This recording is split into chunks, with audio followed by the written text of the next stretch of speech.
आपका स्वागत है एक और इंटरेस्टिंग वीडियो में, जहां मैं आपको बताऊंगा step by step guide how to buy your first rental property in UK.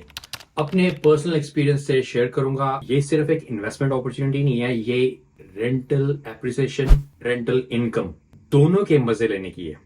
तो चलिए शुरू करते हैं। मेरा नाम है मैनी। सबसे पहले बात करते हैं यूके में प्रॉपर्टी इन्वेस्टमेंट क्यों करनी चाहिए। अगर आप यूके की हिस्टोरिकल प्रॉपर्टी ग्रोथ को देखें और रेंटल डिमांड को देखें तो आपको पता चलेगा कि ये हर साल इंक्रीज ही हो रही है। पिछले 10 सालों से average property prices almost double हो चुकी है। और सिर्फ यही नहीं, प्रॉपर्टीज प्राइसेस के साथ साथ रेंटल वैल्यूज भी इंक्रीज हो चुकी है, जो एक आपको स्ट्रॉन्ग पैसिव इनकम जनरेट करके हर महीने दे सकती है। आपको सबसे पहले अपना फाइनेंस प्रिपेयर करना होगा। यहाँ पर मिनिमम 25% डिपॉजिट जो मनी होता है वो एक्सेप्टेबल होता है बाय द बैंक्स। तो एटलीस्ट 25% जो कि प्रॉपर्टी की वैल्यू होगी उतना तो आपके पास होना चाहिए। फॉर एग्जाम्पल 200,000 का एक अगर वो घर है तो एटलीस्ट आपके पास 50,000 पाउंड कैश होना चाहिए कोई भी प्रॉपर्टी में इन्वेस्ट करने से पहले। और याद रखना, इसके ऊपर स्टैम्प ड्यूटी और लीगल चार्जेस भी होते हैं। अगर मैं इस कंट्री में नया हूं तो मैं पर्सनली एक मोर्गेज एडवाइजर को हायर करूंगा। तो क्या मैं इस प्रॉपर्टी को अफोर्ड कर सकता हूं कि नहीं कर सकता, वो मुझे मोर्गेज एडवाइजर बताएगा। और आजकल तो ऑनलाइन कैलकुलेटर भी आते हैं जो मैं लिंक शेयर करूंगा डिस्क्रिप्शन में, वहां पर आप जाके अपनी अफोर्डेबिलिटी भी चेक कर सकते हैं। और मोर्गेज एडवाइजर जो होगा वो आपको बेस्ट ऑप्शंस रिकमेंड करेगा।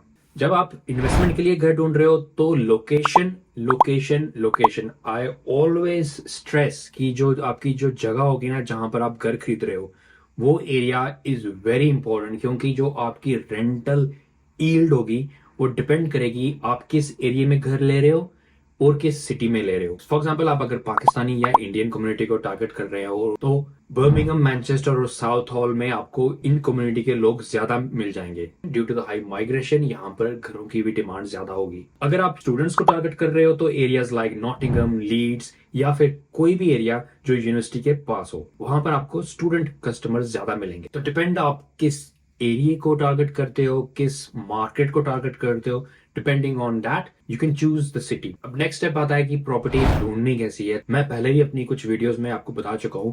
यहाँ पर साइट्स लाइक जुपला, राइट मूव, यहाँ पर आप जाके अपनी प्रॉपर्टीज अपनी बजट के अकॉर्डिंगली यहाँ पर प्रॉपर्टी सर्च कर सकते हो, या फिर आप अपने लोकल स्टेट एजेंट के पास भी जा सकते हो। जब आप प्रॉपर्टी व्यूइंग करने जाओ तो कुछ चीजों का आप ध्यान जरूर रखना, क्योंकि आपको आउट ऑफ पॉकेट भी कर सकते हैं या फिर आपका फायदा भी करा सकते हैं। प्रॉपर्टी की कंडीशन क्या है। कई बार क्या होता है कि प्रॉपर्टीज डैम्प होती हैं या फिर उनका स्ट्रक्चरल कोई फॉल्ट होता है। तो उस तरह की जो प्रॉपर्टीज होंगी उस प्रॉपर्टीज से आप अगर दूर ही रहें तो ज्यादा अच्छा है। क्यों, अगर आपके पास पैसा है उस प्रॉपर्टीज को ठीक करने का या रिपेयर करने का तो फिर तो ठीक है। मगर एक बात मैं बता दूं, उन प्रॉपर्टीज में आपको काफी अपना मनी और टाइम इन्वेस्ट करना पड़ेगा। और कभी कभी क्या होता है कि अगर स्ट्रक्चरल कोई डैमेज हो प्रॉपर्टी में और अगर आप मोर्गेज ले रहे हो तो कभी कभी बैंक्स जो होते हैं वो इस तरह की प्रॉपर्टीज को वो मोर्गेज अप्रूव नहीं करते, क्योंकि मोर्गेज अप्रूव करने से पहले वो बैंक जो होता है वो भी आपका अपना इंडिपेंडेंट सर्वे करता है। और अगर आप लेट्स से 200,000 पाउंड्स की प्रॉपर्टी ले रहे हो और बैंक जो सर्वे करता है उस प्रॉपर्टी का, क्योंकि प्रॉपर्टी की वैल्यू उनके सर्वे के अकॉर्डिंगली कम है और आप जो लोन उनको बोल रहे हो पे करने के लिए वो ज्यादा है, तो उस केस में वो आपका लोन रिजेक्ट भी कर सकते हैं। तो ऑलवेज मेक श्योर एक इंडिपेंडेंट सर्वे भी अपना कराएं बिफोर बाइंग प्रॉपर्टी, ताकि आपको उस प्रॉपर्टी का कंडीशन, उस प्रॉपर्टी की जो स्ट्रक्चरल कंडीशन है, क्या आप में उस प्रॉपर्टी की वैल्यू, एक्चुअल वैल्यू है, वो आपको पता चल जाए और आप एक राइट डिसीजन ले सकें बिफोर बाइंग ए प्रॉपर्टी। सर्वे कराने के आई थिंक 300 से 400 पाउंड को पे करने पड़ेंगे, लेकिन trust me it's worth, specially if you are buying a old property. एक चीज और ध्यान रखनी है कि जब सब आप प्रॉपर्टी अब ले ले उसके बाद उसके पास जो भी रिपेयर होगा, पेंट वर्क और स्ट्रक्चरल वर्क, जो भी अगर आपका कोई पेंडिंग वर्क है उस पे, उसके बाद जो आपको रेंट आएगा, जो रेंट की आपकी नेट इनकम होगी, क्या वो प्रॉफिटेबल है। जितनी भी आपकी एक्सपेंसेस हैं वो निकाल के जो आपके पास बच रहा है क्या वो वर्थ है। ये चीजें काफी जरूरी हैं बिफोर बाइंग ए प्रॉपर्टी। जब आप प्रॉपर्टी फाइनलाइज कर लें उसके बाद क्या होता है कि जो आपकी ऑफर होगी वो आप अपने सेलर को देंगे। और अगर आपकी ऑफर एक्सेप्ट हो गई तो फिर नेक्स्ट स्टेप क्या होता है कि आप अपना सोलिसिटर हायर करेंगे और उसको अपनी डिटेल्स एक्सचेंज करेंगे। सर्वे is not mandatory but I strongly recommend कि कोई भी अगर प्रॉपर्टी आप ले रहे हो और it is not a new build property, आप सर्वे जरूर कराएं। Congratulation, now you have bought the property, आपके नाम पे रजिस्ट्री भी हो गई है। अगला स्टेप है कि टेनेंट किराएदार ढूंढना। दो तरीके हैं, या तो आप अपना जो घर है वो किसी एजेंट के थ्रू टेनेंट ढूंढें, या फिर आप खुद अपना टेनेंट ढूंढें। मैंने जब अपना पर्सनली अपना पहले जो प्रॉपर्टी रेंट कराई थी तो मैंने एस्टेट एजेंट के थ्रू कराई थी।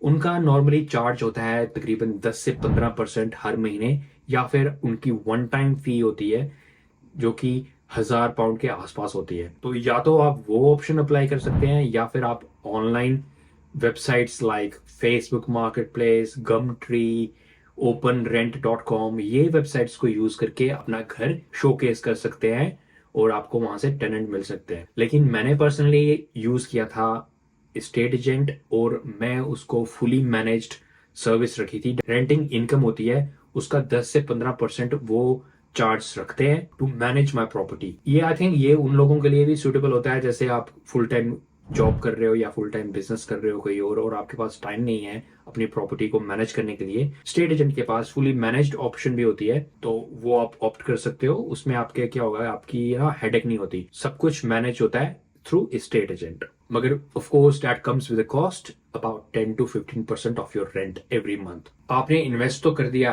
पर उसका रिटर्न क्या होता है? प्रॉपर्टीज में आप इन्वेस्ट कर रहे हो यूके में, of course for a passive income या फिर एडिशनल इनकम। जो रेंटल इनकम होती है वो आपको मंथली कैश फ्लो में हेल्प करता है, और साथ में आपको एक छोटा सा एक एप्रिसिएशन, एक लाइक ए पैसिव इनकम आपको हर महीने देती है। दूसरा बेनिफिट ये होता है कि आपकी जो एप्रिसिएशन होती है ना प्रॉपर्टी की, that is well worth then any other investment according to me. Rent जो होता है that is like short term फायदा, लेकिन जो लॉन्ग टर्म फायदा होता है ना वो होता है प्रॉपर्टी की एप्रिसिएशन, जो आपको रियल वेल्थ क्रिएट करता है। मतलब आपकी जनरेशनल वेल्थ जो होती है ना वो आपको एप्रिसिएशन से मिलती है, जो प्रॉपर्टी आपने खरीदी होती है। फॉर एग्जाम्पल के लिए अगर आपने एक प्रॉपर्टी ली है £200,000 की, और 10 साल में वो प्रॉपर्टी की वैल्यू £300,000 हो गई, तो आपके पास £100,000 का फायदा हुआ उस प्रॉपर्टी से,